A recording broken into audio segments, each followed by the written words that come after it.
13 दिसंबर को संसद सुरक्षा उल्लंघन पर भाजपा सांसद गोपाल शेट्टी का कहना है, इस मामले में सरकार और सुरक्षा एजेंसियों ने शुरुआती कदम उठाए हैं और 6 में से 5 आरोपियों को गिरफ्तार कर लिया गया है। क्या सुरक्षा में चूक हुई या और अधिक स्तर की सुरक्षा की जरूरत है, इस पर गंभीरता से विचार किया जा रहा है। लोकसभा के अध्यक्ष ने एक सर्वदलीय बैठक बुलाई है, जहां सभी सांसद एक साथ मिलकर स्थिति की गंभीरता पर चर्चा करेंगे और सुझाव मांगेंगे। प्रधानमंत्री नरेंद्र मोदी के नेतृत्व वाली मौजूदा सरकार इस तरह के मामलों के प्रति जीरो टॉलरेंस रखती है और जो भी जिम्मेदार होगा सजा दी जाएगी।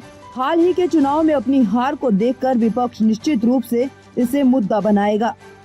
निश्चित घटना जो हुई वो पूरे देश व दुनिया के सामने आया हुआ है और सिक्योरिटी के लोगों ने कहो या तो फिर सरकार के माध्यम से जो भी कदम उठाने चाहिए तो तुरंत उठाया गया। 6 में से 5 लोगों को पकड़ा गया है, निश्चित छठा भी पकड़ा जाएगा।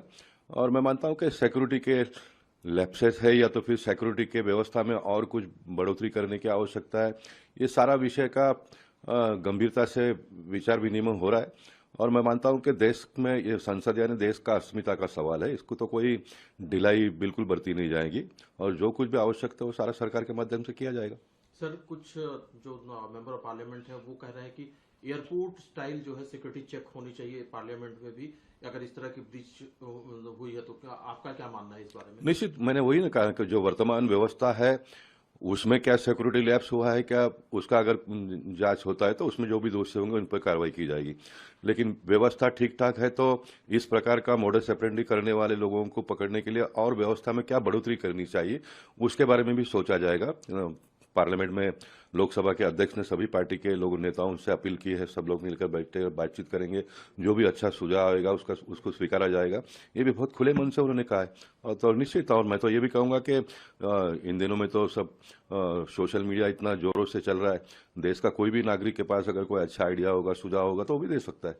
लेकिन सर, इस पूरे मामले में अपोजिशन के लोग इसको पॉलिटिसाइज भी कर रहे हैं। वो कह रहे हैं कि प्रताप सिम्हा के खिलाफ भी कार्रवाई होना चाहिए। वो महुआ मोइत्रा के केस से जोड़कर देख रहे हैं कि उन्होंने अगर पासवर्ड शेयर किया तो उनके खिलाफ कार्रवाई हो सकती है, तो प्रताप सिम्हा के गेस्ट है तो उन प्रताप सिम्हा पर भी कार्रवाई होनी चाहिए। देखिए, अभी कार्रवाई पूरी तो नहीं हुई ना, अभी तो जांच चल रहा है, वो तो अध्यक्ष का काम है क्या कार्रवाई करना, किसके ऊपर करना।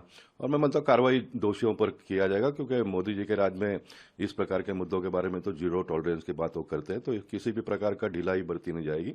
और विपक्ष का तो काम है ना, अब विपक्ष के बाद में इतनी बड़ी हार को सामना करने के बाद में उसमें से निकलने के लिए कोई ना कोई रास्ता ढूंढ रहे, तो मैं मानता हूं कि इसको इशू बनाएंगे, लेकिन ये इशू कोई उनके हाथ आने वाला नहीं है और टिकने वाला भी नहीं। सर, एक मुद्दा महाराष्ट्र से भी है। छगन भुजबल साहब, उन्होंने कहा है कि उनको लाइफ थ्रेट है, उनको जान का खतरा है। इस तरह के स्टेटमेंट अगर आ रहे हैं तो क्या मायने निकाले जाए? मैं ऐसा मानता हूं कि महाराष्ट्र में सबसे सक्षम गृह मंत्री देवेंद्र फडणवीस जी के रूप में है। जो कुछ भी सिक्योरिटी कंसर्न की बात होगी उसके बारे में वो निश्चित जो भी उचित करना है वो करेंगे।